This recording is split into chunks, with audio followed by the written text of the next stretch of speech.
Why this mislabeling matters. Well, we'll talk about consequences then. When you call late detection CBM or PDM, three things happens. One, you create a false sense of control.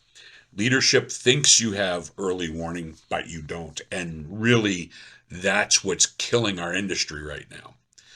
You contaminate KPIs. You'll claim predictive maintenance savings, but you're mostly measuring how fast people react to an alarm, not how actively you avoid failure. And so I've actually seen people say, well, we can't introduce condition-based maintenance because we don't have the personnel. And the first thought that goes through my head is, then you weren't introducing condition-based maintenance, because the whole objective of condition-based maintenance is to more effectively use your personnel, meaning take your people and make it so, they see, oh my gosh, this condition is going to occur. We can mitigate it by, saying changing the tension on a belt, versus taking an entire machine apart. Big difference. One person in an hour or multiple people in days. Okay, which is more effective use of your people?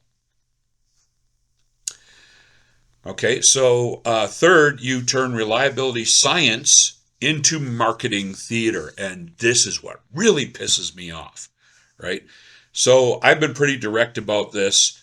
We've watched reliability science devolve into marketing voodoo science, where technologies adopt the P to F curve to prove their widget is better while pretending every asset fails the same way. Okay, or, we see the victory laps as they hold up a completely destroyed bearing. And when I've talked about this recently, I got, some public pushback, and okay, I appreciated it. As a matter of fact, we continued some offline discussion. But I had started getting really nasty, messages, and I don't call people out on them, because I like getting those messages because it reinforces what I say. So I paraphrase them. So if I ever get called on it, you better believe I'm going to start showing them. So basically, the PDF curve became a sales slide instead of an engineering tool.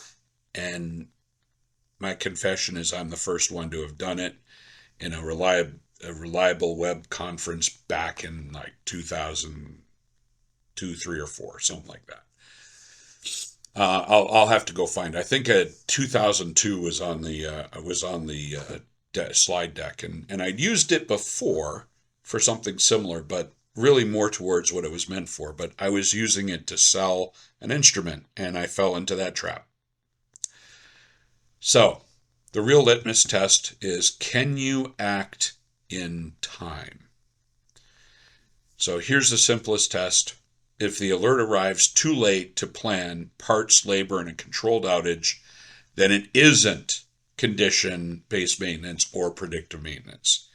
It's a last-minute fire drill. If you can't schedule, can't change parts, can't choose a safe window, can't prevent a secondary damage, okay, say that a belt is failing and basically you don't get alerts until the bearings failed, that's not condition or predictive maintenance. Then you're not maintaining based on condition. You're reacting based on panic. You are not scheduled. You are not properly utilizing your people.